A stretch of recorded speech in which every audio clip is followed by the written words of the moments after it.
we, the citizens of the city of Gilroy. As we come to this room tonight as a complex human crowd, carrying burdens, hope, joy, and trusting that you alone can hold us together, God, we pray for your love and your peace. Help us to trust you, Lord, more than our opinions, our fears, and even our accomplishments. May we turn to you for your truth. Lastly, fill us with grace, Lord, as these leaders make decisions tonight that will affect each one of us. Continue to remind us that all that is done here this day, and all that is accomplished is for the greater glory of you. Please bless these proceedings. We ask for these things in your name. Amen. Thank you.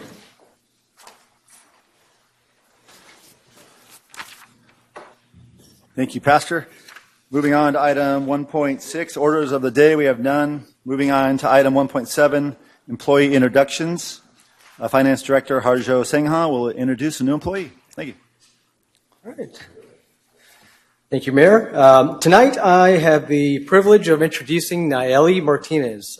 She joins us in the utility billing team within the finance department as an accounting assistant. She joined us on November 3rd. Nayeli will be helping us primarily here at the City Hall information desk and assisting customers as a cashier at the finance front counter.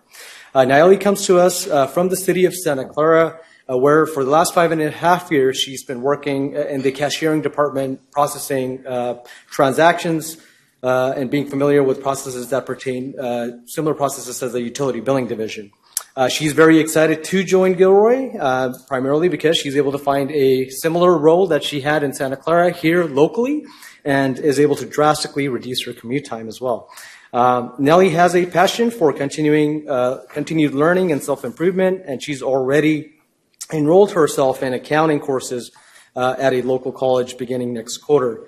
In her life outside of the full-time job, Nayeli also is a recipient of the Sephora Scholarship to attend esthetician school and recently became a licensed esthetician. Finally, Nayeli is a dog lover, and although she has no dogs of her own, she is an aunt to her roommate's 2 dogs. With that, I'd like to ask that you please join me in welcoming Nayeli to our City of Gilroy team.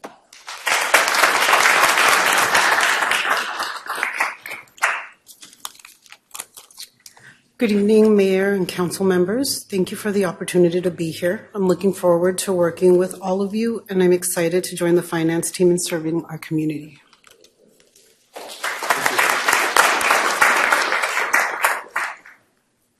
Thank you very much. Okay, moving on to item number 2. It's ceremonial items. It's a proclamation. We have a proclamation this evening for Open Government Week proclamation. So what I will do is go down and read the proclamation, and then Shane is in the back. Right before you do your presentation, yourself and the other members of Open Government can come up. We'll do a photo with council right here in front. So I'll meet you, Shane, right over here at the podium.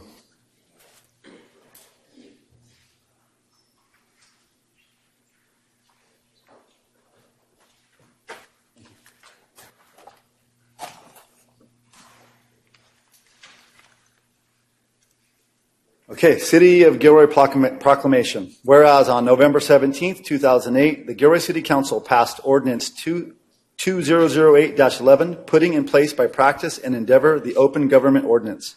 This legislative action established the framework whereby citizens are entitled to participate in their government by accessing public meetings, requesting public records, and petitioning the Open Government Commission. And whereas Open Government Week reinforces the city's role and commitment to the principles of openness and transparency, as well as to foster processes that empower the public through participation and access to public information.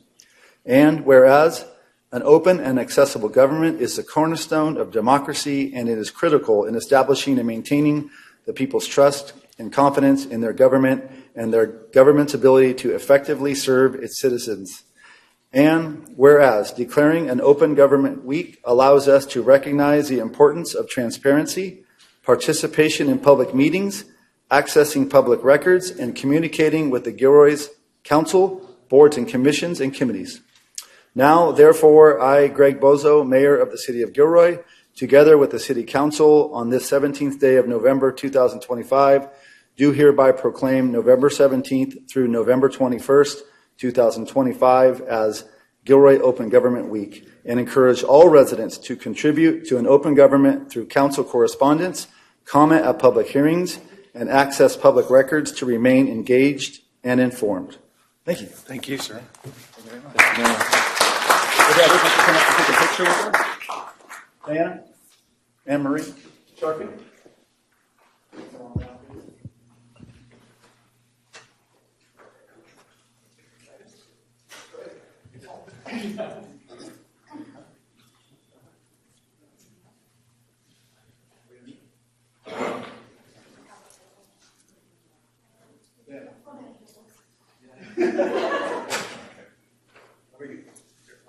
All right, so I'm just going to have you guys tilt in a little bit. Yep, tuck in there. And let's see, Councilmember Bracco, do you mind if I have you move to this other side? That way you don't get hidden behind the monitors there. All right, ready? 1, 2, 3. 1, 2, 3. All right, we're good.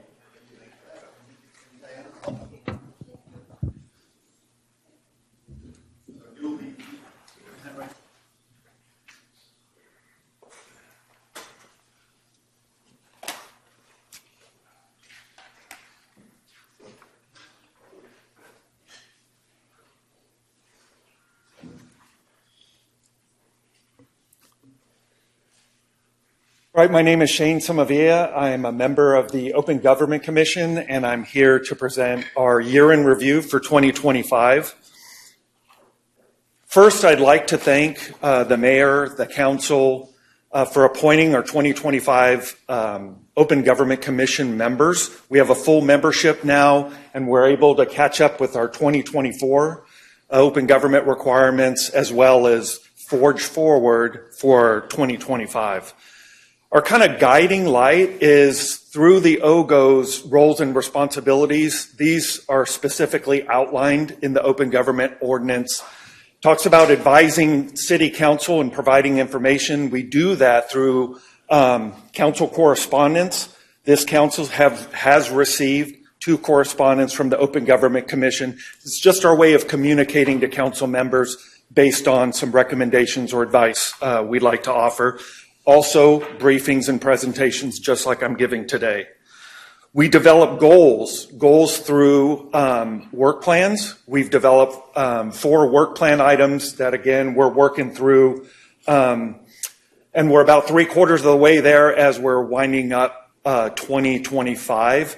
Our work plan aligns with the budget requests, so that is set out for 2026, 2027. Receiving and reviewing reports, those are public record requests. So staff receives those requests, they fulfill those requests, but as an open government, we review those requests to make sure that staff is, getting the documents out timely, responsive, complete. And then we also serve as dispute resolution, if you will, or a way for a requester to ask for an appeal. We serve that role as well as it comes up for final council approval if there was an appeal. And then last is additional powers. We have no other additional powers other than what's outlined in the ordinance, and those would be bestowed by the council if they wished. So like I was mentioning, the 4 items we have on our work plan, Open Government Week, you probably saw my fellow Open Government Commissioners out front in the foyer welcoming the public. That's just our way of creating community engagement, providing agendas, public comment cards, and responding to questions and answers. The next is Open Government Training. We've been working with staff, city attorney, on developing a comprehensive training module, if you will, and that's moving forward with great input, and we anticipate that coming out probably in 2026. The next is translation and interpretation services. Again, you have seen the council correspondence that we provided, and there's more to come out on that as we make progress on it. And then the last that we haven't quite taken up yet, because we're trying to clear our board, is Code of Ethics. So regarding the Public Records Act, these represent the records we reviewed for 2024. As I mentioned, we didn't have sufficient members to have a quorum, so we weren't able to review those. We've since caught up. The slide that you see in front of you kind of show you the workload distribution. The two buckets that you see, one I call general requests, which are typical from that go to staff regarding community development, fire, finance. The others are public safety. Those are police department specific requests. And those are handled separately, but the Open Government Commission does review all those.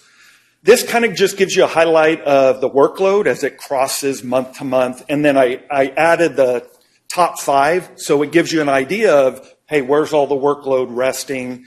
And just for your information, like community development would be like permits. Others would be like planning project lists, code enforcement, environmental reports.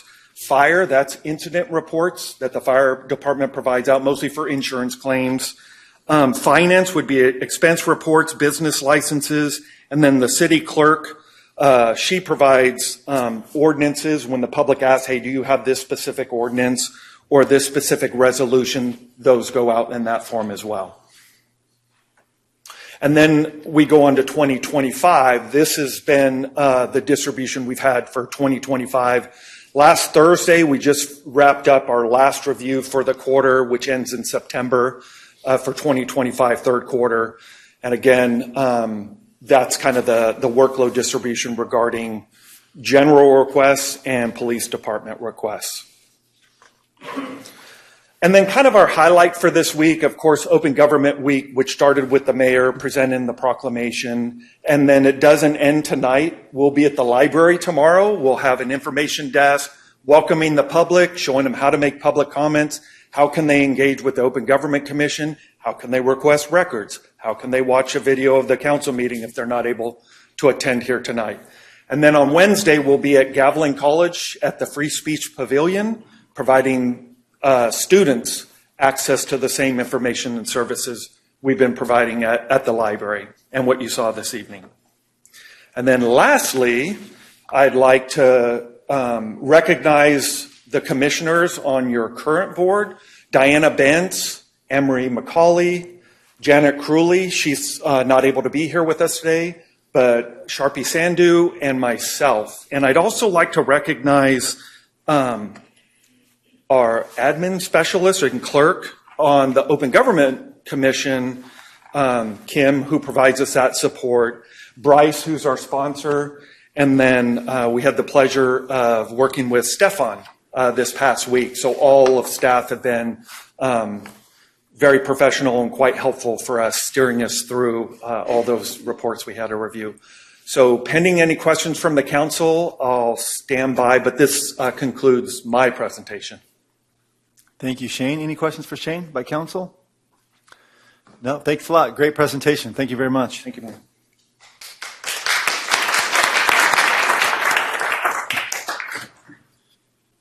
Okay, moving on. Next, we have another item number 3, presentations to council. This one will be the annual presentation by the Planning Commission.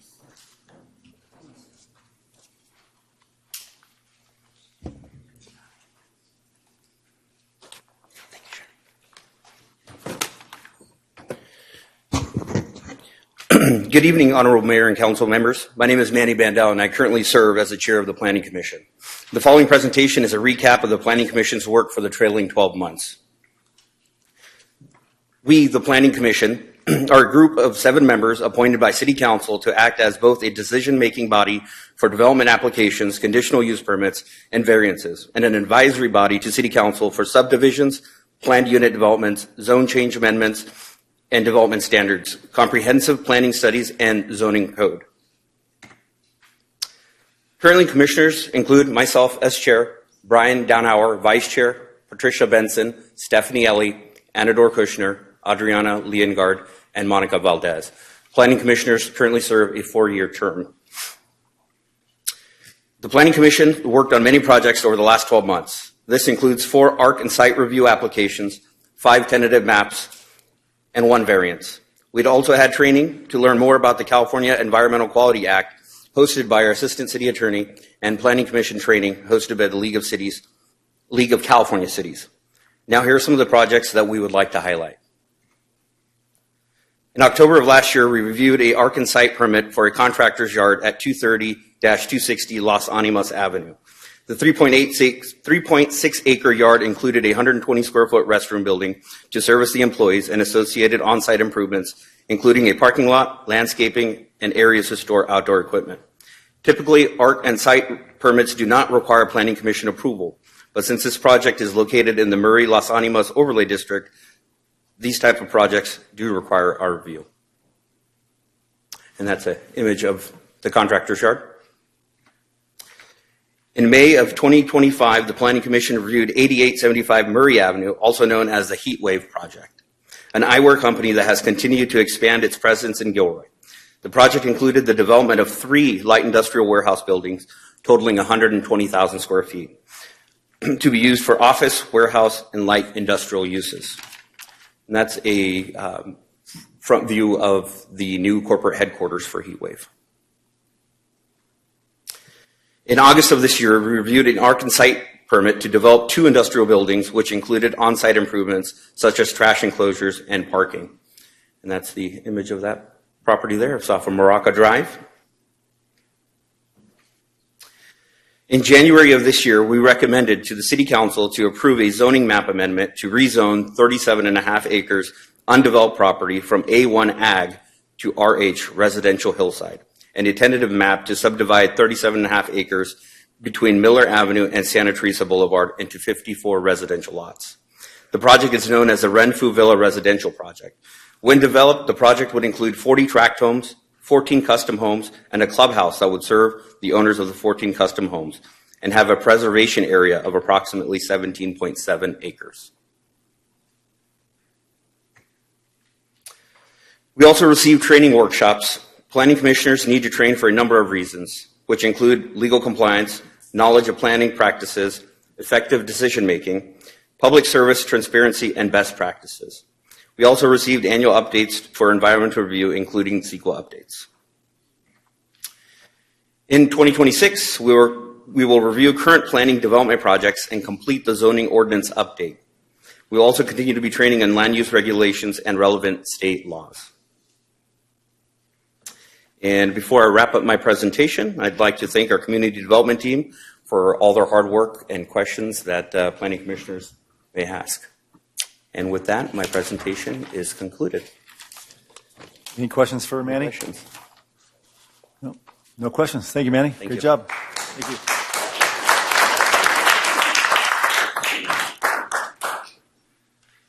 Okay, moving on to item number 3.2, public comment by members of the public on items not on the agenda but within the subject matter jurisdiction of the City Council.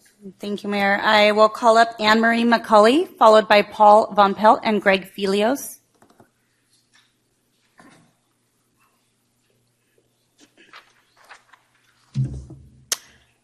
The City of Gilroy is blessed to have a mayor that the county and state leadership can trust is someone willing to actively start solving our unhoused problem. The recent abatements is an opportunity to finally address this for what it really is. We can no longer make fake claims that people aren't from here, that investing in solutions will make the problem worse, or that service providers and people like myself are somehow profiting from the industrial housing complex. This is all fake sound bites that are now coming back to haunt us as the county leaders hold Gilroy to the real facts that in the past we denied help, refused to participate in solutions, and were unwilling to partner with local organizations. Our only policy has been shame, blame, and abatement. Gilroy's per capita numbers are a result of this mentality. Once we stop abatement, we can create exit strategies that hold everyone accountable, including the unhoused. The city can enforce ordinances when the tools are laid out for enforcement. We can start to help people instead of wasting time and resources moving them around. I want to thank Mayor Greg Bozo for having the courage to get in front of this and deal with the strong emotions and personalities involved. It's these people that have the tenacity to get directly involved with the challenging population. They are Gilroy's best resource and our only hope in actively solving this problem. I also want to thank Kelly Ramirez for your responses to the emails. This is an issue that requires a leader who asks a lot of questions. When we can answer those questions, we can develop solutions. The way you are showing up to this is a good example of how a city council member should represent and respond to its citizens. We appreciate you. Paul, please.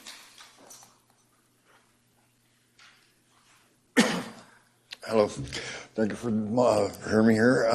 I've been a resident here for just about 10 years. I know Gilroy's growing like really fast, like almost another California gold rush or something, but I think it's great action, and I think the people who are here are great. I just think they need to slow down the brakes as far as RVs on the road. There's like people that live in them that have drug heads, drunks, trash all over the place. But I had one I put on the road a few weeks ago, just to put with the for sale sign on it, just so I could sell it. And it wasn't there 24 hours before it got towed. And within 24 hours, that cost me over $1,200 just to get it out the very next day. The damage to the RV was in thousands of dollars. Them ripping off a $500 door at a minimum to replace that's missing batteries, tires, everything that got vandalized in that thing while it was being moved. So I'm just asking if everybody could kind of put on the brakes. Like when I checked and asked the police department why it was towed, they told me it was because it was wet underneath it. And it was like, well, it rained all night the night before. Did you put that into consideration? My phone number was on with the for sale sign. They could have called me or anything, but no one even bothered to check anything. Ground's wet, it rained, well, okay, it must be leaking something, they towed it. So I'm just asking if you could kind of maybe have the police station or whoever to do it in charge of the towing, put the brakes on it a little bit. Thank you for your time. Thank you, Paul. Greg, please. Honorable public servants, on November 5th was the State of the City address at Gavilan Theater. Great turnout by a wide diversity of people. And we were very fortunate to hear an uplifting and unifying speech by our mayor, Greg Bozo.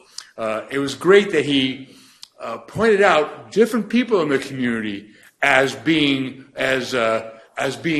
people who enrich our community by providing services. And people like being acknowledged. He actually pointed out specific organizations and specific names of people. And so the people, when they hear this, they say, oh, the mayor knows what I'm doing. And so now when they're out in the community doing things, they can say, hey, the mayor knows who I am. You know, it feels good like when you can drop a name, you can drop the mayor's name or a council member's name doing your activities. I was especially excited when Mayor Bozo pointed out the Gilroy Unified School District. I'm really involved with Gilroy Unified School District, and having the City Council and Gilroy Unified School District working together is a win-win situation and very important. I'm looking forward to what's going to come up in the next year as we heard about what has been going on with the city, and by next year's State of the City address, hopefully we'll have all kinds of good things to say, but I'm looking forward to it. And the public, I think, trusts you. They recognize your wisdom and your care and your concern and the integrity of doing the right thing. So I'm as a public member, as a public community member, I'm sure I'm speaking for a lot of the people who don't come up here and say anything. But we're looking forward to having to supporting whatever it is you guys would like us to do in our community. Thank you. Thank you very much. Ron Kirkish.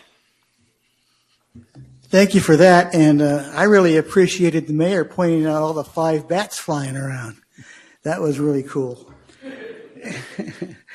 I received the last tranche of information regarding the Santa Clara County rejecting, prosecuting the criminal referrals, and I'm talking about Jeff Rosen, the DA, and for 2025. So I'm all caught up. Thank you to the police and the mayor and the city administrator. What was really interesting was, as you can see, this is the number of deaths, drug deaths per month, and for Santa Clara, and they're typically above and exceeding 20 per month. What's really eye-opening is that per year, the deaths for Santa Clara County, and this is from the Santa Clara County, this stuff. And what it shows is back before he started his Bending the Arc program, when he was prosecuting these things, the number of deaths for the 5 years was went from 100 to a little above 100 a year. Well, in 2015 to 2020, there was a slight increase. But in 2020, after he revised his Bending the Arc, the number of deaths increased from what was 100 to over 300, 350. This is our DA. This is why I'm upset, because we are not prosecuting these referrals. Even though he says he is, he's not prosecuting them for drugs and drug paraphernalia. And so don't let him fool you. I understand he had a meeting with the police here not too long ago and told them he's prosecuting 50% of them. Well, he's not. He is prosecuting 50%, but that does not include for drugs and for drug paraphernalia. And now we're seeing about 350 deaths per year instead of 100. Thank you. I have no further speakers. Thank you very much. Moving on to item number 4, reports of council members. Councilmember Bracco. Nothing to report. Councilmember Fugazi. Nothing to report. Councilmember Marks. Nothing to report, but we have had 2 birthdays since our last meeting, Councilmember Bracco and Councilmember Ramirez. So I'd like to wish them a belated happy birthday and hope you join me in that. So happy birthday. All right, moving on to Councilmember Ramirez. I think Councilmember Bracco is still older than me, though, so just so I just want to share, first of all, I want to do a shout out to Miguel Flacker. He's a former Marine, and this young man felt the need to put on the Veterans Day Parade and had no idea how to do it, had very little help in terms of volunteers, but he did such an amazing job. A shout out to staff as well for helping him go through this process and making sure that this happened for our local veterans. So that was something that I wanted to shout out on. And then I just recently had the opportunity to spend about 8 hours riding along with Captain Maine and the B shift crew out of Chestnut Fire Station. And I cannot share how impressed I was with the professionalism, the empathy, the care that they gave, the expertise that they gave every single time we went out for a call. And it truly is a different perspective to be able to ride along and see the work that they do firsthand. I'd like to encourage my fellow council members to take that opportunity. As you know, I did it with the police department as well. And I just want to say Gilroy should be so proud of the men and women working for us. Just wanted to say that. Thank you very much. Councilmember Klein. I want to just say a shout out, the same thing with the Councilmember Ramirez about Miguel and the job he did with the parade and his whole team and with staff and how they supported that. And it was a great event. So it's just way to go. Thank you very much. And I just have one comment. I sent an email to the Public Works Director earlier this morning, and I know others have talked about how impressed they are of the paving program these days and this year. And I got another comment from somebody who works in another very large city that came up to me and said how impressed they are with our paving program this year. So great work to city staff and John Dowdy and your department. Thank you very much. Okay, moving on to item number 5, consent calendar. Any questions? Okay. Public comment on consent? I have no speakers. Okay. A motion. Okay, I have a motion by Councilmember Klein. I'll second. I have a second by Councilmember Ramirez for the approval of the consent calendar, consent items 5.1 through 5.7. Roll call, please. Councilmember Bracco? Yes. Councilmember Klein? Yes. Councilmember Fugazi? Yes. Councilmember Hilton? Councilmember Marks? Yes. Councilmember Ramirez? Yes. Mayor Boso? Yes. Motion passes 6-0. Moving on to item number 6, bids and proposals. Award 2 opioid remediation grants not to exceed $118,675 to Carry the Vision and $118,676 to Youth Alliance for opioid remediation services. Adopt a resolution amending the fiscal year 2026 budget in the opioid settlement fund by $237,352 and authorize the city administrator to negotiate and execute final grant agreements. Go ahead, Bryce. Good evening, Mayor and Council. The City of Gilroy signed on to opioid settlement agreements and now receives periodic payments from those settlements into our settlement fund. Current balance is $237,352. Council directed at September 8th meeting an exploratory RFP allowed us to do this process, which is a little more flexible than our standard RFPs, be issued for opioid remediation services, mainly because it's not a service that the city provides. There's no expertise on city staff to do it, and the scope of work is not readily available. The city received 6 proposals with varying types of programs and services. So on this screen are the proposals, the evaluation average score for each one, the number of program types offered. We'll talk about that here in the next slide, and the proposal amount. It's important to note that this is as an exploratory RFP. There's no set target. They're not, the vendors are not really targeting or aren't really competing with each other over a set deliverable. So as we go into the next slide, you'll see that the program offerings vary between the ones. So really it's dependent on what council is looking for, which services are interested of council. And staff has made a recommendation. We'll go over that in a second. But on the screen is a table that was in the city staff report. And so we attempted to identify and kind of surmise the different services that each of the firms provide. The categories are pretty broad, what's inclusive of them. And as you've reviewed the proposals, there's a lot of bleed between the different ones. So this is the best approximation, but as mentioned in the staff report, this is a rough table, a rough categorization. Staff is recommending Youth Alliance and Carry the Vision, both from the scoring perspective on the evaluation proposals. They were all very, very quality proposals. But ultimately, Youth Alliance and Carry the Vision were selected to have of the 2 of the top 3 as far as number of programs offered and diversity in it. They also have a collaborative program. They're essentially taking on different segments of the community, adults versus youth. And other reasons are identified in the staff report for consideration. So the fiscal impact is the budget amendment basically appropriating all the funds available, $237,352. Budget amendments required because at the time the budget was being presented to council, we didn't have a plan or program in place to actually state what we're going to spend the money on. The funds will be expended as reimbursements. So this is one of the conditions of the opioid settlement funds, that everything is reimbursement based.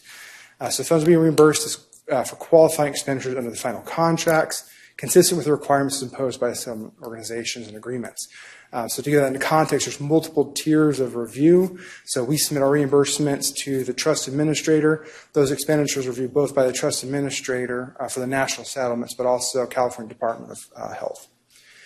If approved, staff will negotiate final terms with selected organizations and execute the agreements consistent with council action.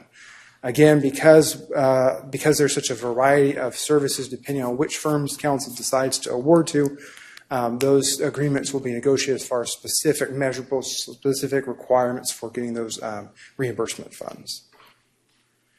So recommendation, staff is, the recommendation is to award the 2 opioid remediation grants to Carry the Vision Youth Alliance.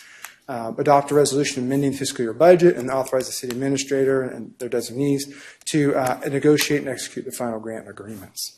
Now, that completes the presentation. Happy to answer or address any questions. Councilmember Ramirez. Thanks, Bryce. The reimbursement, is that monthly, quarterly? So we'll require submissions no greater than once a month. They can go up to quarterly. It will really depend on their program and how they structure. So knowing that the different programs will have different triggers for themselves, we'll keep it kind of broad. That's generally a consistent approach that we also have from the state of California. So for Caltrans, a similar kind of approach. And so I'm assuming that with these reimbursements, there will be information in terms of number of people served under the different programs that they're offering and things like that as they move forward for those reimbursements. Yes, we'll be looking for measures across. So we're going to look for outcome measures. We're also going to look for their inputs as well. We want to make sure that the money is being spent on the things that are permitted in this. We're looking for what they get out, number of attendees, but also looking for inputs as we can. It's a little harder to objectify, but results. We're looking to see, well, how many people are served, or how many referrals and people stay in treatment, that type of thing, if treatment is one of those categories, as an example. Thank you. Okay, I'll go to Councilmember Fugazi and then Councilmember Marks. So, first question, I think you kind of answered it. We don't have to split this up. We can give all the money to one if we wanted to, right? Correct, sir. And when it comes to administering this, are any of these funds available to the city to, obviously there's some administrative overhead to follow up on this and issue payments. So does the city get any of that money to do that? We can claim a total of 5% of program administration to those funds. Are you recommending that? It's tough because that carries a higher verification threshold and easier to challenge. If there's not enough to award, then yes, but our staff's approach is to try to put as much out in the field as far as serving and providing that service out. But if there's enough capacity, if council doesn't feel comfortable with issuing out the maximum award, that is a possibility if council decides that is something that it feels that we should. Would it be safe to say that it's easier to manage one group than two because you've got to get all these reimbursements and check them against? Yes, administratively it is easier to deal with just one. Okay, thank you. Councilmember Marks. Yes, Bryce, will these two groups come back to us maybe in 6 months to publicly tell us about their successes? Yeah, if that's what council desires, yes, we can. We have the ability to set terms for those. All right, great, thank you.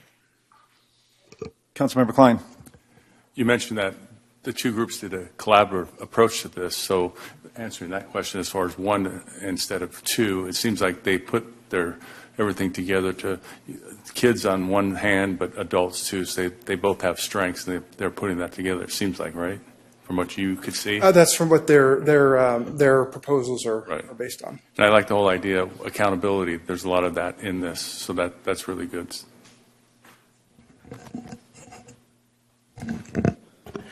Follow-up question.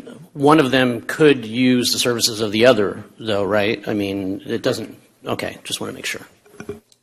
Councilmember Bracco, were you leaning in? Sorry. Okay. Let's go right to public comment, please. Anne Marie McCauley, followed by Mark Ashford and Mario Guerra.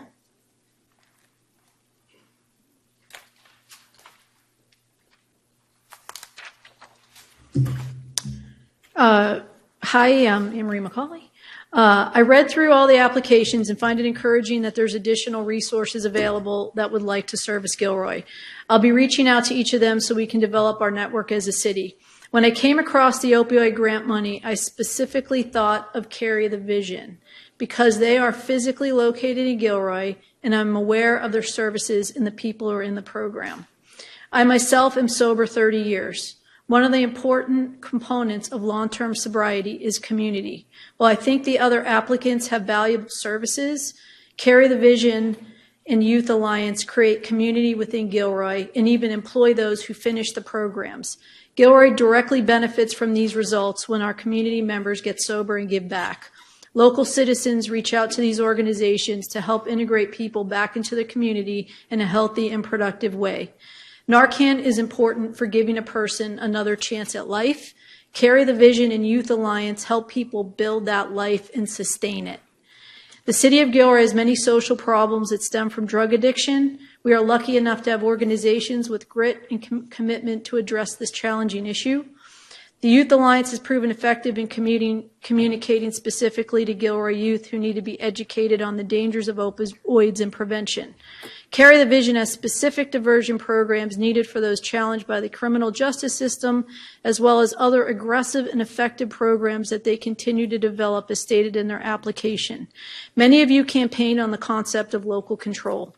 Our previous city manager chose to accept this funding because he believed Gilroy would use it better than the county.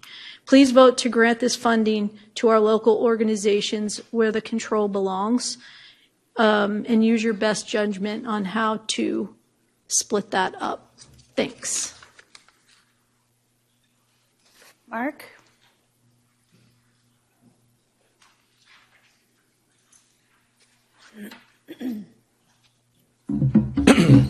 Good evening, Mayor and Council.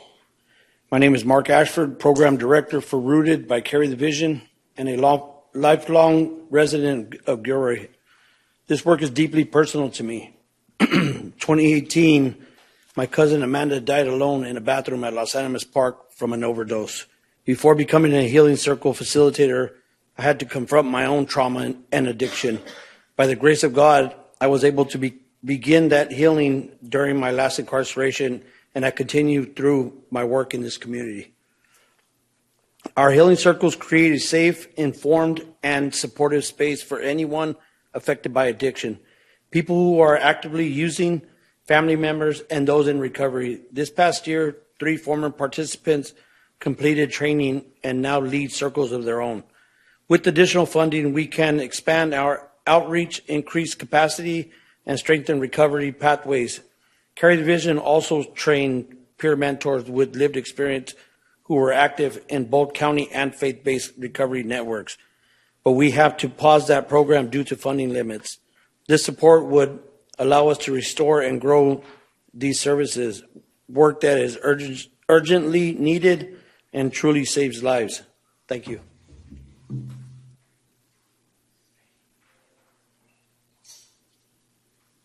Mario? Hello, Greg, and all council members. My name is Mario Guerra. I'm a new resident to Gilroy now.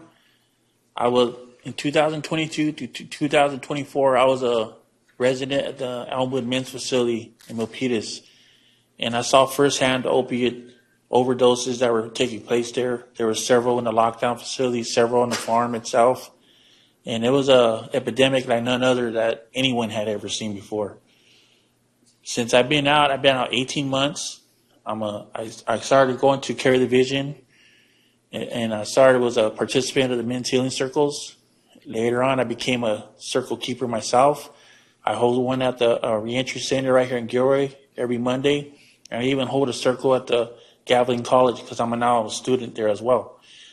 Without Carry the Vision and Rooted, there wouldn't be a safe place for people like me that come out of the madness and have a place to reside in peace. You know, looking at me now is nothing compared to what I looked a couple years ago. You know, and it's a big improvement. But with places like Rooted and Carry the Vision, it only provides a safe place for some of us to come to and reside in and get a hold of life once again. Like I fell off in 2019. I was serving the Lord for 20-something years, and life tragedy hit me, and I got lost in the way. But to Carry the Vision and Rooted and my salvation in the Lord brought me back to where I was supposed to be. And I'm here now. And I'm just here to thank you guys for giving us time and addressing some of these situations. I know some hard decisions that you guys have to make with the finances, because with money, it's always hard decisions to be made. But really take it upon yourself and think that, like what's happening in San Jose, we don't want that here in Gilroy, right? It's bad in San Jose. But to prevent it from getting that bad, we need to make some serious decisions here now. So thank you for your time, and pray for you guys to make the right decision. You, Charles Good, followed by Mario Castro and Patricia.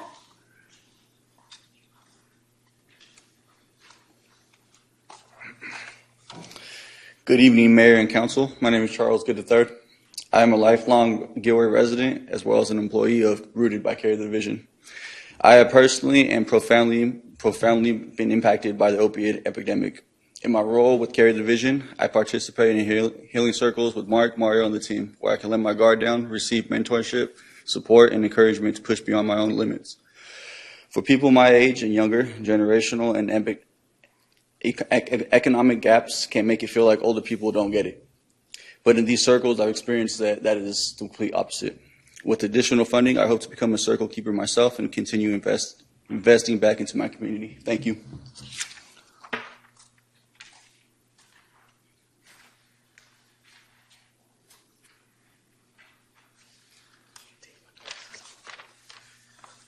Good evening, Mayor and City Council members. My name is Mario Castro, and I'm a Healing Circle facilitator at Rooted Carry the Vision. Our healing circles are lifelines for many, including myself. It creates connection, belonging, and a safe space for healing and transformation. With additional funding, we can expand services to include education and support for parents and mentors of youth experimenting with drugs. As parents in recovery and trained peer mentors, we are uniquely positioned to connect with these families. Our aim is to help participants build confidence and develop the skills to share their stories in therapeutic and healing ways. We have the programming, training, and experience. Our only limitation is capacity. With this funding, we are ready to expand and serve more families in our community. Thank you for your time.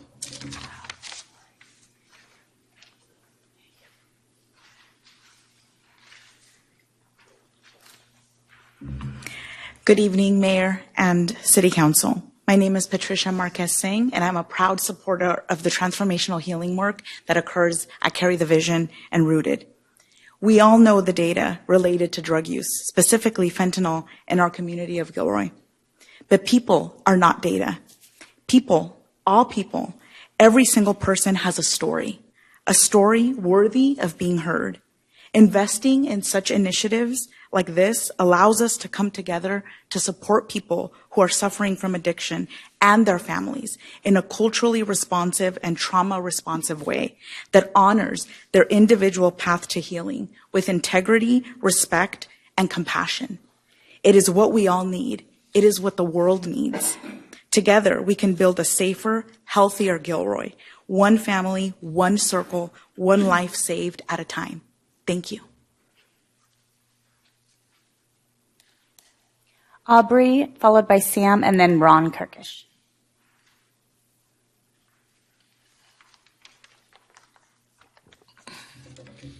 Good evening, Mayor and Council. My name is Aubrey Tasby. I am a new employee at Carry the Vision, a current Healing Circle participant, and an unhoused resident in Gilroy.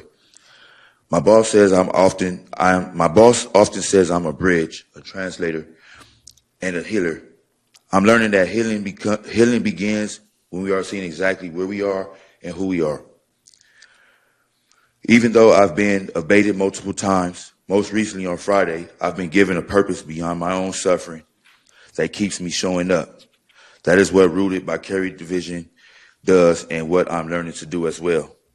In my role, I help track participants our team supports through our public health contract and other projects. Harm reduction is connection. It's knowing what's happening and to whom. Our team stays closely coordinated so we can respond quickly to trends affecting people who use drugs, including fentanyl poisons. Being unhoused makes communication, and hope incredibly hard. Receiving opiate settlement funding would allow me to expand my work into more direct outreach and engagement. Inviting people to our healing circles and peer services, pathways that lead people towards recovery. Thank you.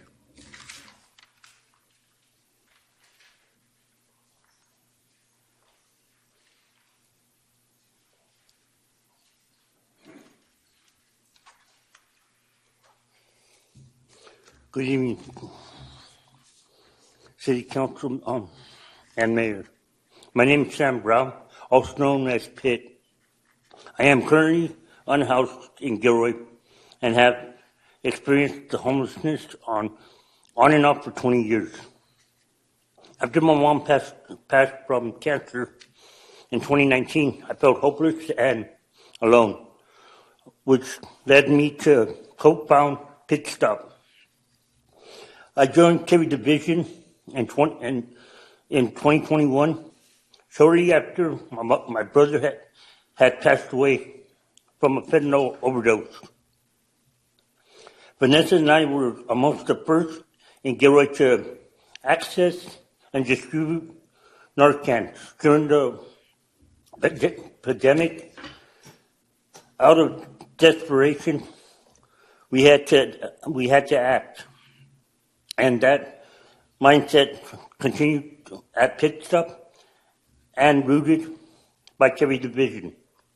We find a way to create a way and immerse ourselves in the community, listening and responding. With additional funding, we can expand our reach even further. Everything we do is built on relationship, trust, and connection. And that is where the healing happens. Thank you.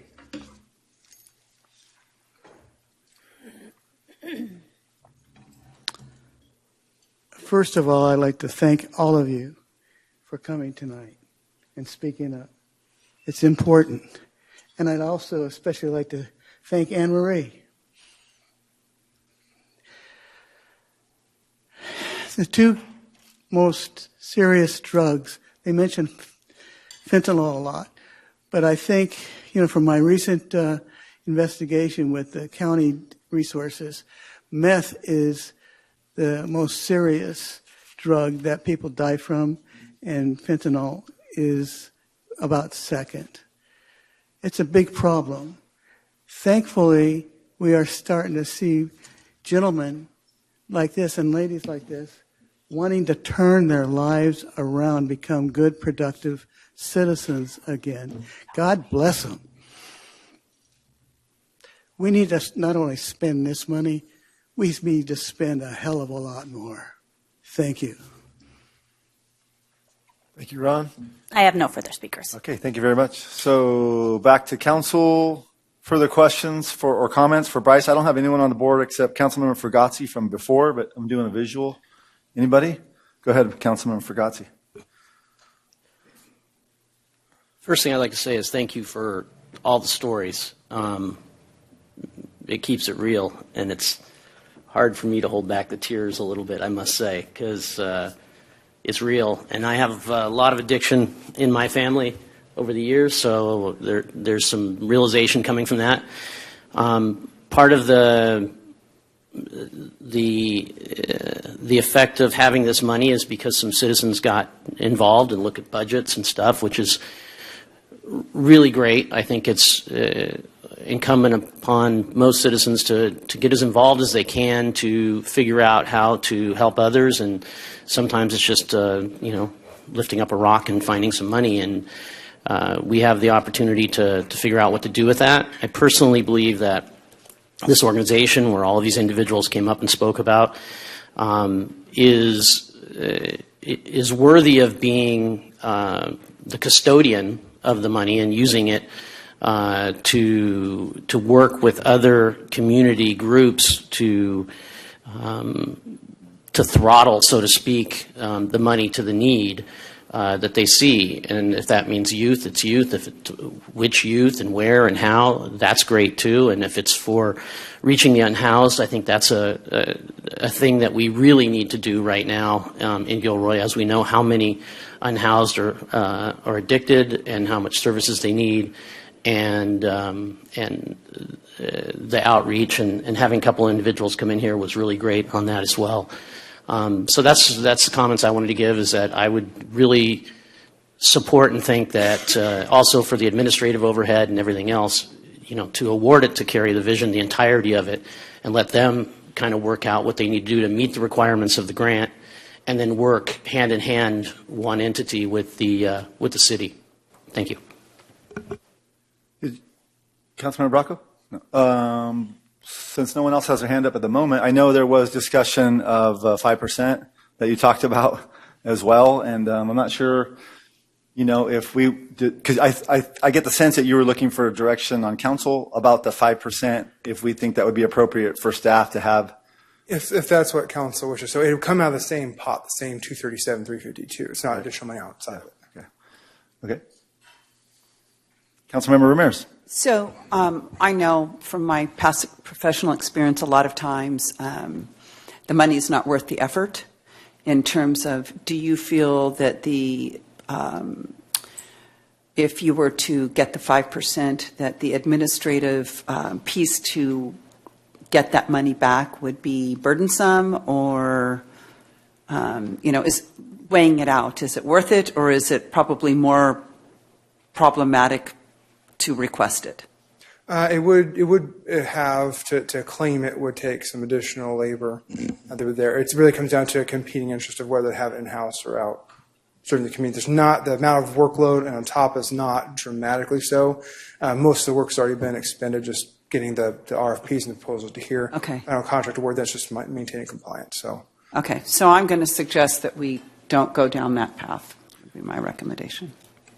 Correct. Councilmember Klein? I would agree with that. I think the money should go directly to the need, and I think if it's more difficult for you to have to quantify that, I think it's better for it to just go there. I think they've done a collaborative approach to this, so to me, I go with that. I understand the single source where all the resources go there, but I think they're already working together, at least in this RFP, to get to this point. So I would say that to me seems like the best approach to this. So I'm for that. And just one more comment about that. It would probably require, if we gave it to one organization and kind of asked them to manage the, pass through to potential other partners, again, there's more administrative work. I'd rather see the money go to the programs. But if I understand correctly, for example, my initial intuition is if you awarded the money to one group instead of two groups, there would be less work for staff. Am I incorrect about that? No, that's correct. Correct. It's correct. So awarding the money to one group is less work for you. Yes, there's less administrative direct overhead. Okay. Okay. So I'm not sure where we are right now on the idea of, if it sounds like on one hand there's a suggestion to give the money to Carry the Vision, one group, and let them disperse it around this community to the folks that are meeting the qualifications. And I also heard to two groups. Did I hear that correctly? Yeah, and I just want to make sure that you understood the administrative piece to it is, I understand that it's less with one organization at the city level, but what I was speaking about was then it's more, for example, if it went to Carry the Vision and then they, engaged and passed through to Youth Alliance, there would be more administrative responsibilities at Carry the Vision. That's all. Not with Carry the Vision, not with staff. Exactly. Okay. And the wording, what we're looking at tonight, it's saying the two is at least the recommendation. So right. Would we need to change? We would just put that in the motion, which is easy. If we are recommending to give it all to Carry the Vision. Well, I'm for the collaborative approach on this. Let me mention one more thing, if I may. If you look through the information as well for the other council members, you will see that Carry the Vision had a much more comprehensive and objective way of looking at the requirements in terms of results and put down exactly what their expectations are for results in terms of numbers. And you'll also notice who showed up tonight to speak and who was not here. Nothing against them necessarily, but if you want to advocate, we've often said you should come and speak to advocate. So. Okay, so we're getting close to where I'm going to ask for a motion here, but Councilmember Marks or Bracco, do you have any comments before I do? Okay. Go ahead. And give the money to Carry the Vision. I second. Okay, so I'll say that back. So I have a motion by Councilmember Bracco and a second by Councilmember Fugazi to award opioid remediation grant reimbursement based on and not to exceed $237,352 to Carry the Vision for opioid remediation services. Roll call, please. Councilmember Bracco? Yes. Councilmember Klein? Yes. Councilmember Fugazi? Yes. Councilmember Marks? Yes. Councilmember Ramirez? Yes. Mayor Bozo? Yes, motion passes 6-0. So I have two more motions. Can I do this again? Okay, I have two more motions. I'm going to pull them together and do them as one. I will entertain a motion to adopt a resolution amending the fiscal year 2026 budget in the opioid settlement fund by $237,352 and authorize the city administrator to negotiate and execute the final grant agreements. A motion. I have a motion by Councilmember Klein. I'll second. I have a second by Councilmember Marks, I believe, was in there first. Thank you. Roll call, please. Councilmember Bracco? Yes. Councilmember Klein? Yes. Councilmember Fugazi? Yes. Councilmember Marks? Yes. Councilmember Ramirez? Yes. Mayor Bozo? Yes, the motion's passed 6-0. Thank you. Thank you very much. All right, moving on to item number 6.2. Award the interim aquatic center operator contract to Swan Swimming LLC for an amount of not to exceed $266,662 and authorize the city administrator to complete negotiations and execute the agreement. Bryce, again, take it away. Yes, Mayor and Council, on September 8th, Council reviewed options and authorized staff to issue a request for proposals to identify an interim operator for Christmas Hill High School Aquatic Center while the recreation assessment is underway. The interim operator contract will be for 1 year with a 1-year option extension at the discretion of council, just to carry over service to make sure we're providing services while the assessment is done, and the assessment is looking at the forward future of recreation, including aquatics. The interim operation would provide services. I just repeated that. Sorry. We did receive more interest received than in previous procurement efforts for aquatic services. YMCA did notify us that they could not provide or expand their aquatic programming due to competing priorities, staffing, and insurance changes. We did have a visitation from Team Sheeper and from Morgan Hill Aquatics when we did the site visit for the bid proposals. Ultimately received 3 proposals: Swimming Swan, Team Sheeper, and Sports Facilities Companies. Their scores are there in the staff report, but also here on the slide. Swimming Swan is the highest score getter at 93, followed by 84 at Team Sheeper, and then 47 Sports Facilities. Sports Facilities is also the lowest bidder, and so in debrief with them, their understanding of the project and approach was different. They thought strategic partner would come alongside and help us develop the budget. So that's why it was evaluation was low, but their proposal was actually pretty quality for the product they were offering, just wasn't matching what we were looking for. So Team Sheeper and Swimming Swan are very close proposals, but Swimming Swan came in at $266,662 with a 10% profit share to reduce that amount based on actual sales. And then Team Sheeper came at $350,000. So fiscal impact is $266,662 from the Recreation Fund. There's no budget amendment required. The costs are within the existing Recreation Fund budget. And actually potentially looking at some savings since we were projecting the budget based on uncertainty about whether there'd be a reduction in the subsequent year. So if approved, staff will negotiate final terms of Swimming Swan, which will feature a lot more expanded reporting requirements, and then execute the agreement consistent with council action. That completes the presentation. I'm happy to answer any questions. Okay, go ahead, Councilmember Ramirez. Thank you, Bryce. I know you have worked and spent a lot of time on this. We've asked a lot. This is something I think that we're all kind of passionate about.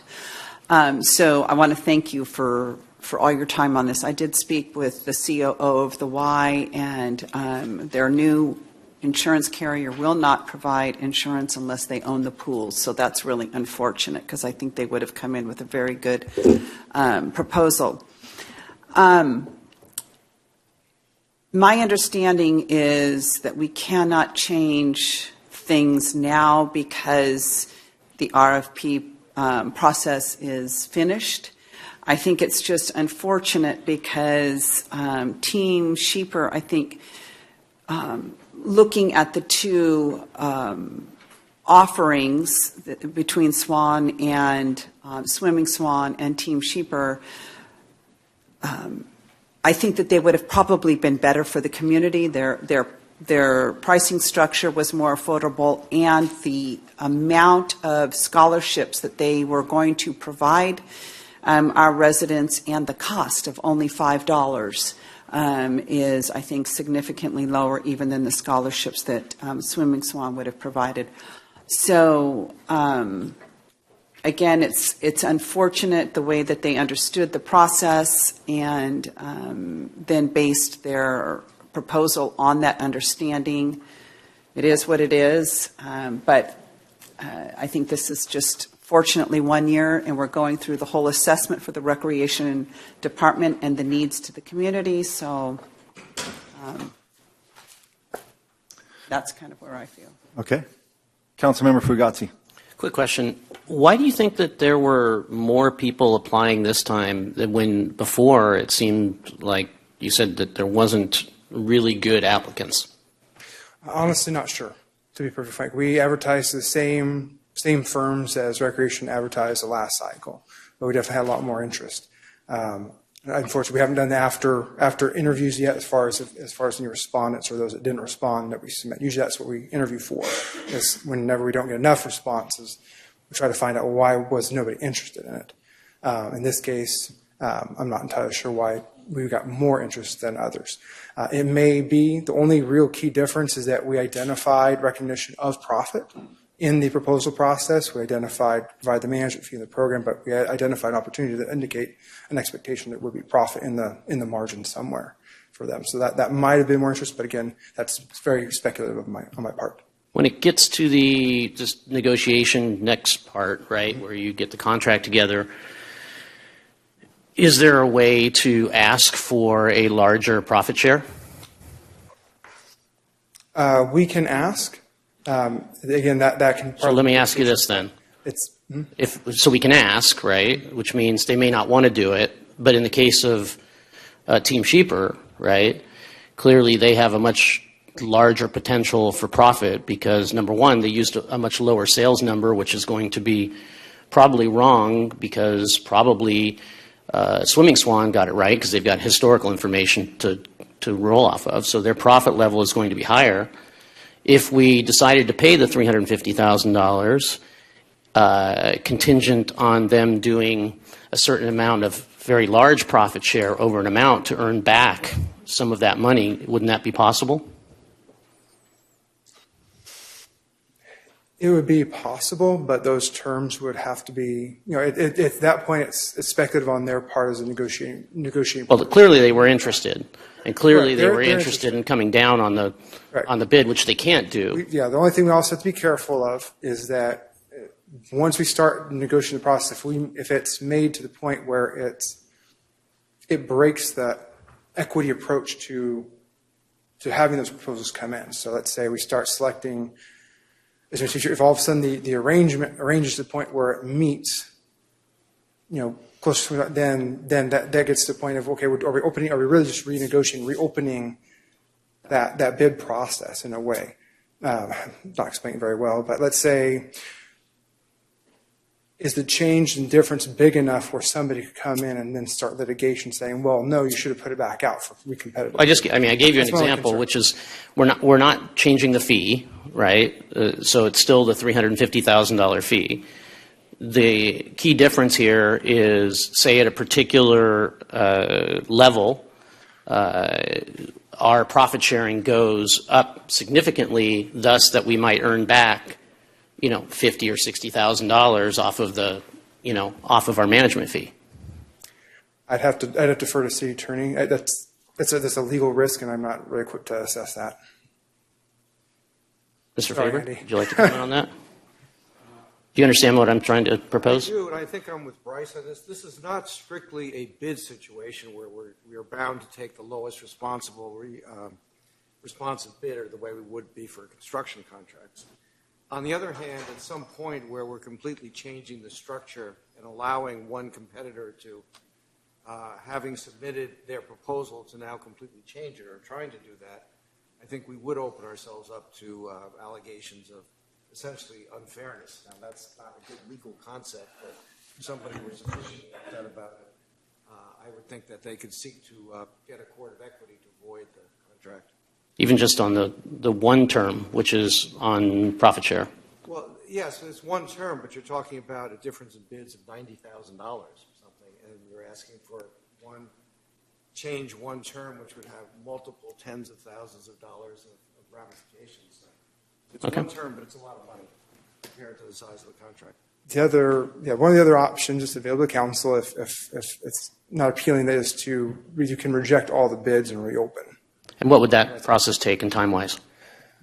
Probably it depends on the structure what council, if we just reopen the bid just to the 3 that's submitted, we could probably turn around in about a month. We'd probably hit the January 5th meeting. So that would be enough time for us to make a decision? Yes, it'd be tight, but it's possible. We have a much shorter response. Assume since it's just to those bidders, we could keep a 2-week response window since they're already familiar with the facility. They've already done, in theory, their due diligence. Okay. That's good information. And that does not put us at liability? No, there would be no associated liability for that. Councilmember Bracco. But I think it would send the wrong message to companies that want to bid on a job with the city of Gilroy.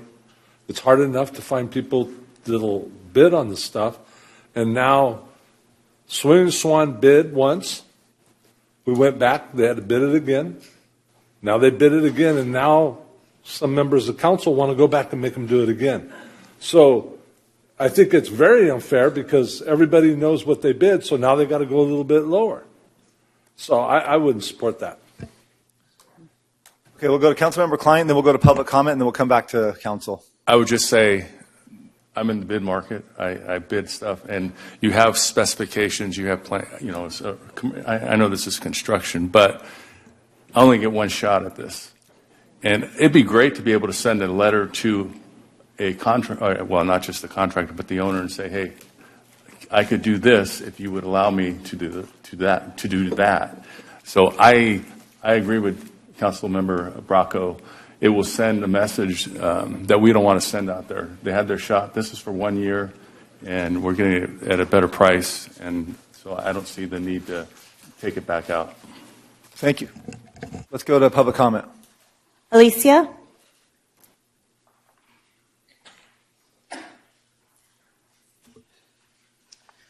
Hello, good evening. I would like for you all to support doing the 1-year contract with Swim Swan. I think if you wait and go out for another RFP, who's to say they don't pull out? And then you're just spending more staff time and more money going back out for a RFP. So I think for this year, I would personally love if you all just go with Swim Swan and don't wait till January for them, to be kind of just trying to figure out what they're going to do staffing wise. If you go with it now, they'll have enough time to get the staff and put the staff in place. And then they can start promoting their programs, and it's the proactive and not reactive thing to do, I think, in this situation. With that, I would love to see the swim program stay around for this year and going forward. I would love for the City of Gilroy Parks and Rec to take it back. I know financially it may be burdensome, but there are grants and there's funding that I believe you all can find. So I think it's important. I think it's for an individual, a child, a 16-year-old, to have that first paycheck come from the City of Gilroy being a lifeguard. I think that it goes a long ways, and you really inspire the youth of our community. With Swim Swan, I would love to see a junior lifeguard program, something that we can start building the community members into these lifeguards and swim lessons. And then also the east side of Gilroy, if we can get some type of partnership with the school district to bus students or residents from that side over to the aquatic center, I think that would be super helpful. And then also just the aquatic center or aquatics program as a whole. One of the meetings, Mr. Mayor, you mentioned Gavilan College. I would love to see swim lessons out there if we can, some type of partnership, mentorship with, maybe kinesiology students and people out there. So that's all I got. Thanks. Thank you. I have no further speakers. Okay, comments, questions for staff? I'm looking for a motion here. I'm up there. Look, I did press my speaker button. Sorry. Councilmember Marks. I have to admit, I do agree with Councilmember Ramirez on the number of scholarships that Team Sheeper was willing to give. And then I sit here and I think, well, is that why their price was so much higher? Because that was compensating for all the scholarships. But I do agree with Councilmember Bracco. He's right. When you have an RFP to put out, you do the best budget proposal that you possibly can. It doesn't give you the right to go back a second and third time and redo it over and over. So I am going to stick right behind Swimming Swan. And so, okay, you ready for a motion? Sure. I'll make a motion. I think Councilmember Marks wants to. I will second. Go ahead. I'll entertain it and you make it. Okay, here we go. Oh, all right. I'll entertain a motion to award the interim aquatic center operator contract to Swan Swimming LLC for an amount not to exceed $266,662 and authorize the city administrator to complete negotiations and execute the agreement. So moved. Okay, I have a motion by Councilmember Marks. Second. And a second by Councilmember Klein. Roll call, please. Councilmember Bracco? Yes. Councilmember Klein? Yes. Councilmember Fugazi? Yes. Councilmember Marks? Yes. Councilmember Ramirez? Yes. Mayor Bozo? Yes, motion passes 6-0. Thank you. Moving on to item number 7, introduction of new business. Introduce the first reading by title only, an ordinance to amend board and commission terms and appointment processes.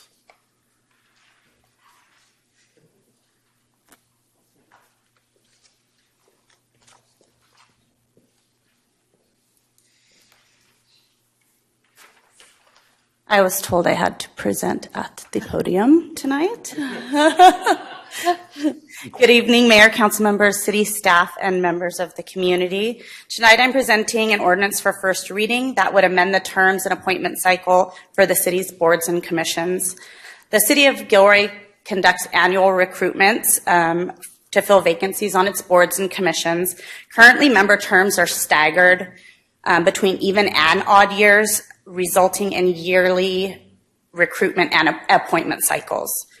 So staff is recommending a one-time adjustment to current terms to achieve the following: to streamline and simplify the city's recruitment and appointment process, enhancing consistency across all city departments, to allow city staff to focus during election years on council transition, onboarding, and end-of-the-year legislative requirements, as well as avoiding conflict with election activities, improve outreach and engagement opportunities for the community, and to allow the commissions to maintain experienced commissioners, which helps support effective onboarding and helps to preserve the historical context of ongoing projects and policy discussions. Future terms will remain the standard 4 years. Midterm vacancies will continue to be recruited and filled following the city's standard procedures. There are also 3 special term adjustments that are requested, which have been noted in the staff report. So tonight, staff is recommending that City Council introduce an ordinance for the first reading and waive future reading, extending the current terms of all board and commission members whose terms are set to expire in even number years by 1 year to align all future term expirations with odd number years. Upon adoption of this ordinance, the city clerk will update all records and recruitment materials accordingly, and I am available for questions. Question? I think that there were 2 in the staff report. There 2 people that had 2 names in terms Correct. of people that had been contacted and Yes, there were actually 3. We had 2 for the Personnel Commission and 1 on the Library Commission that we were requesting a 2-year extension. Okay. But then my question is on all of the others who would have extensions. Have they been asked if they're okay with this? No. Okay. Not yet. So then it would be, if they weren't agreeable, there would be kind of an adjustment period getting people on, and then they would come on for a longer period then. Instead of them being extended a year, then the newer person would come on for like 5 years, for example?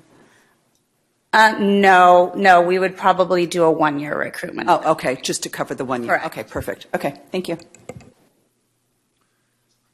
Any further questions? Okay. Can I say, just for the record, also that the ordinance that was in the original packet a week ago has been changed slightly in clerical ways, no substantive change, just some of the wording's been changed a little bit. Okay. Was there any public comment on this topic? No, I None? have no speakers. Okay, I don't imagine there's any further questions for Kim. Okay. Thank you, Kim. Great job over there.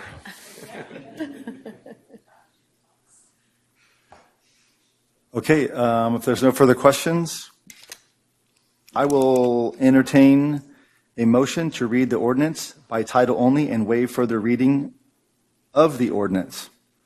I need a motion and a second on that. So moved. Okay, so I have Councilmember Ramirez and seconded by Councilmember Marks. Roll call, please. I'm going to read the title of the ordinance. Sorry. An ordinance of the City Council of the City of Gilroy amending the terms of service for city boards and commissions to align expirations and recruitments with odd-numbered years. Councilmember Bracco? Yes. Councilmember Klein? Yes. Councilmember Fugazzi? Yes. Councilmember Marks? Yes. Councilmember Ramirez? Yes. Mayor Bozo? Yes, motion passes 6-0. And I'll also entertain a motion to introduce the ordinance of the City Council of the City of Gilroy to reflect all future terms will expire in odd number of years. Motion. I have a motion by Councilmember Klein Second. and a second by Councilmember Ramirez. Roll call, please. Councilmember Bracco? Councilmember Klein? Yes. Councilmember Fugazzi? Yes. Councilmember Marks? Yes. Councilmember Ramirez? Yes. Mayor Bozo? Yes, motion passes 6-0. Thank you very much. Item 7.2, receive budget report for the first quarter of the fiscal year 25-26 and adopt a budget amendment resolution. Harjo. Good evening, Mayor, Council Member, members of the committee. Harjo Tsanga, the Finance Director. The item before you is the fiscal year 26 first quarter budget report. Not a whole lot of activity in the first quarter, so the presentation will focus on the key updates that are mentioned with respect to the general fund forecast and budget adjustments, but I'm happy to talk about any of the specifics that I've included in the narrative of the staff report, if you so wish. The current biennial budget, fiscal year 26-27, was adopted in June of 2025. In October, we presented you with the preliminary fiscal year 25 year-end report, and tonight we're before you presenting the first quarter report. Again, as I mentioned, the presentation will focus on the key forecast updates and the budget adjustments. Happy to talk about the other items as well. One of the notable updates, last time the City Council received the general fund forecast was with the budget adoption in June of 2025. To that forecast, in November, we have made primarily three related adjustments to the forecast. One of them is the sales tax. City has received an updated quarterly sales tax report, and based on the updated forecast for fiscal year 26, as well as subsequent future fiscal years, there is a reduction of about, on average, of about $400,000. So we have adjusted that to the base beginning in fiscal year 26, and it is also carried out all the way through into the forecast. The other adjustment is we reported in October the preliminary CalPERS investment returns. The impact of that on the unfunded accrued liability, what we did was basically 11.9 is what they reported for fiscal year 25, ended June 30, 2025. What that did to the discount rate, assumed rate of investment is 6.8. So if they exceed, what that essentially does is lowers the city's unfunded accrued liability, also known as UAL. So that UAL as of June 30, 2024 is $115 million. With the fiscal year 25 returns, that UAL is now $101 million. What that effectively does is it also lowers the city's future UAL payments in the future years as well, thereby reducing our forecast in future years. And there's about a 5-year ramp-up period of either when your payments go up or when they go lower. So they fully take effect by fiscal year 30 and 31. So we made that adjustment in the forecast as well. Last but not least, we also mentioned the adopted forecast in June included utilization of the city's pension Section 115 trust beginning in fiscal year 29. With the CalPERS investment returns in fiscal year 25, we forecast that we will be able to tap into that trust a year sooner. We're now assuming in fiscal year 28, beginning in 28 on an average of about $1 million a year.